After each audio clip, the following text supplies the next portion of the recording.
आधुनिकता आले तर आता तुटलेल्या लाद्या त्यांचं असं ते दगडांनी ठेचून गोल गोल करतात हे लोक आणि त्या चिप्प्या वापरतात. तर त्या सहज रस्ता पण येतात आणि लगेच पडतात पण. परंतु दगडा तशा नसायच्या, त्या रस्ताना वेळ लागायचा. ही ठेवली का ती पडते, ती ठेवली का ती पडते.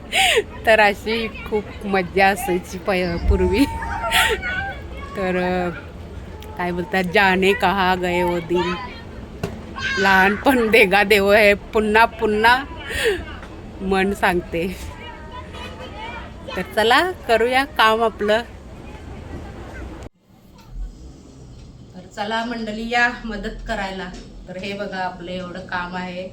तर याला आपण काचबटणं केलेले आहेत, नाड्या वगैरे याला पण केलेले आहेत आणि त्याला अजून काचबटणं आणि नाड्या बसवायचं आहे. आणि हे आपले शिवणकामाचं सामग्री, हे आपलं पिण्याचं पाणी आणि हे कधी मध्येच आपल्याला शायऱ्या जर सुचल्या तर हे वह्या आणि पेन मी सोबत ठेवते. तर आणखीन याच्या साड्या पण आपल्याला बनवायच्या आहेत. आणि परवा दिवशी तुम्ही पाहिलेच असेल त्या आपण होम डिलिव्हरी करून आलो. तर ते 4 साड्या अर्जंट आपल्याला तिकडे द्यायचे होते. तर मग ती विकी दिदी आलेली माझी मोठी मुलगी, तिने मग थोडीशी मदत केली.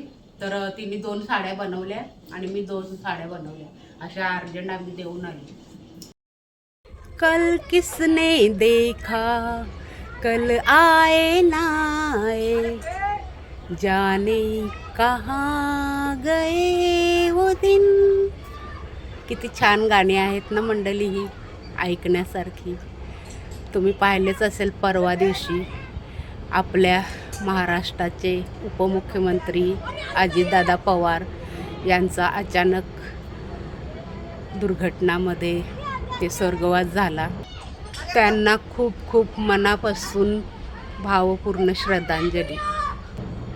तर मंडळी, प्रत्येक माणसाचा काहीच भरोसा नाही. ते आज आहेत तर उद्या नाही. तर ते आनंदाचे क्षण आपण जगून घ्यायला पाहिजे असं मला वाटते. उद्याचा काय भरोसा नसते. म्हणतात ना, कल कभी नाही आता है. तर जगायचं ते आजच आपण छान असं आनंदात जगायचं.